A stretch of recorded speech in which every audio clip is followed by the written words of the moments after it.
നമസ്കാരം. യൂറോപ്പിലേക്ക് കുടിയേറിപ്പാർത്ത തീവ്ര ഇസ്ലാമിസ്റ്റുകൾക്ക് വീണ്ടും തിരിച്ചടി. ഡെൻമാർക്കിൽ ഇനി മുതൽ വലിയ ഉച്ചത്തിൽ കോളാമ്പികളോ അല്ലെങ്കിൽ ലൗഡ് സ്പീക്കറുകളോ വച്ചുകൊണ്ട് ഇസ്ലാമികമായ രീതിയിലെ ബാങ്ക് വിളികൾ പാടില്ല എന്നതാണ് യൂറോപ്പിൽ നിന്നുള്ള പുതിയ തീരുമാനം. അവിടുത്തെ കുടിയേറ്റ മന്ത്രി, ഡെൻമാർക്കിലെ കുടിയേറ്റ മന്ത്രിയായ മോർട്ടൻ ബോട്ട്സ്ഗാവാണ് ഈ തീരുമാനം പ്രഖ്യാപിച്ചിട്ടുള്ളത്. അദ്ദേഹം പറഞ്ഞത്, പാകിസ്ഥാൻ്റെ ഒരു പ്രാന്തപ്രദേശമായി അറിയപ്പെടുവാൻ ഞാൻ ആഗ്രഹിക്കുന്നില്ല, തങ്ങൾ അറിയപ്പെടുവാൻ ആഗ്രഹിക്കുന്നില്ല എന്നതാണ്. പാകിസ്ഥാനിൽ നിന്നും സിറിയയിൽ നിന്നും ധാരാളം ഇസ്ലാമികർ ഡെൻമാർക്കിലേക്ക് കുടിയേറി പാർക്കുകയും ഡെൻമാർക്കിനെ ഒരു തീവ്ര ഇസ്ലാമിക ശൈലിയിൽ, അത് പാകിസ്ഥാനിലും സിറിയയിലുമൊക്കെ കാണുന്ന തരത്തിലേക്ക് മാറ്റിയെടുക്കുവാനുള്ള ശ്രമം നടത്തുകയുണ്ടായി. ഈ ശ്രമം ഡെൻമാർക്കിനെ കൊണ്ടു ചെന്നെത്തിച്ചത് അവരുടെ പൈതൃകത്തിൻ്റെ നഷ്ടവും പൈതൃകത്തെ നഷ്ടത്തോടൊപ്പം തന്നെ അവർ അനുഭവിച്ചു വന്ന വലിയ സ്വാതന്ത്ര്യത്തിൻ്റെ നാശത്തിലേക്കും കൂടിയാണ്. ഇതിനിയും അനുവദിക്കുവാൻ പാടില്ല എന്നതുകൊണ്ട് തന്നെയാണ് ഇത്തരത്തിലുള്ള തീരുമാനമെടുക്കുന്നത് എന്നാണ് നമുക്ക് ലഭിക്കുന്ന വിവരം. എന്തായാലും UK ബാധിച്ച തരത്തിൽ, അതായത് ധാരാളം പേർ, 1.5 ലക്ഷത്തോളം ആൾക്കാരാണ് അവിടെ ഗ്രൂമിംഗ് ഗ്യാങ്സിൻ്റെ ഒരു കാർക്കശ സ്വഭാവത്തോടു കൂടിയുള്ള സമീപനത്തിൽ അടിപ്പെട്ടുകൊണ്ട് പീഡനത്തിന് ഇരയാക്കപ്പെട്ടത്. തീവ്രമായ ലൈംഗിക പീഡനമാണ് ഈ 1.5 ലക്ഷത്തോളം ആൾക്കാർ നേരിട്ടത് എന്നുള്ളതാണ്. ഇതിൽ ചെറിയ കുട്ടികൾ പോലും ഉണ്ടായിരുന്നു എന്നതാണ് ഏറ്റവും ഞെട്ടിപ്പിക്കുന്ന വിവരം. ഇത് ഒരിക്കലും ഡെൻമാർക്കിനെ കൊണ്ട് അനുഭവിപ്പിക്കാൻ പാടില്ല എന്നതുകൊണ്ട് തന്നെയാണ് രാഷ്ട്രീയ നേതൃത്വം ഇത്തരത്തിലുള്ളതായ ഒരു തീരുമാനമെടുത്തിരിക്കുന്നത്. ഈ അടുത്ത സമയത്ത് ഇലോൺ മസ്ക് ഒരു ചിത്രം പങ്കുവയ്ക്കുകയുണ്ടായി. യൂറോപ്പിൻ്റെ ഒരു സിറ്റിയിൽ ധാരാളം മുസ്ലിം വനിതകൾ ഉൾപ്പെടെയുള്ളവർ ഇരുന്നു കൊണ്ട് തെരുവോരങ്ങളിൽ നിസ്കാരം നടത്തുന്നു. ഇത് അവിടുത്തെ ജനതയുടെ സ്വൈര ജീവിതത്തെ സാരമായ രീതിയിൽ ബാധിച്ചിട്ടുണ്ടായിരുന്നു.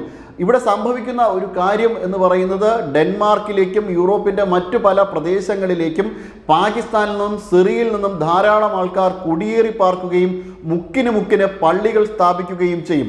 ഈ പള്ളികളിൽ നിന്ന് നിരന്തരം ബാങ്ക് വിളികൾ ഉയരും. അതും ഉച്ചത്തിലുള്ള ബാങ്ക് വിളികളാണ് ഉയരുന്നത്.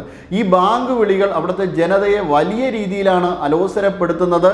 കാരണം സ്വൈരമായവർക്ക് മുന്നോട്ട് പോകുവാനോ തൊഴിലെടുക്കുവാനോ പറ്റാത്ത ഒരു സാഹചര്യം പോലും ഇത്തരത്തിലുള്ളതായ തീവ്രമായിട്ടുള്ള ഇസ്ലാമിക ചിന്തകൾ കൊണ്ട് അവിടെ ഉണ്ടാകുന്നു എന്നതാണ് അവരെ ബാധിക്കുന്ന പ്രധാനപ്പെട്ട ബുദ്ധിമുട്ട്. ഇതിനെ എങ്ങനെയെങ്കിലും അവിടെ നിന്ന് മാറ്റണം എന്നതാണ് ഇപ്പോഴത്തെ അവിടുത്തെ ജനതയുടെ പ്രധാനപ്പെട്ട ആവശ്യം. പ്രത്യേകിച്ചും കെയർ സ്റ്റാമർ ഉൾപ്പെടെയുള്ള ആൾക്കാർ ഈ അടുത്ത സമയത്ത് പ്രഖ്യാപനം നടത്തിയെങ്കിലും കെയർ സ്റ്റാമർ ഉൾപ്പെടെയുള്ള ആൾക്കാർ UK നടന്ന ഗ്രൂമിംഗ് ഗ്യാങ്സിൻ്റെ പ്രവർത്തനത്തിൽ നേരിട്ടോ അല്ലാതെയോ ഭാഗഭാക്കാണ്. ഈ അദ്ദേഹത്തിൻ്റെ അലംഭാവമാണ് ഇവരെ ഈ രീതിയിലുള്ള വലിയ സ്വാതന്ത്ര്യത്തോടു കൂടി അവിടുത്തെ ജനതയ്ക്ക് മേൽ ചാടി വീഴുവാൻ അനുവദിച്ചത് എന്നുള്ളതാണ്. ഇതിനെതിരെ അവിടുത്തെ ശക്തമായ ജനവികാരം തന്നെയുണ്ട്. യൂറോപ്പ് കാലങ്ങളായിട്ട് വലിയ ജനാധിപത്യ ബോധത്തിൻ്റെയും സഹിഷ്ണുതയുടെയും ഇടമാണ്. അതുകൊണ്ട് തന്നെ ഇസ്ലാമോഫോബിക്കായിട്ട് അറിയപ്പെടുവാൻ വേണ്ടിയിട്ട് അവർ ആഗ്രഹിക്കുന്നില്ല.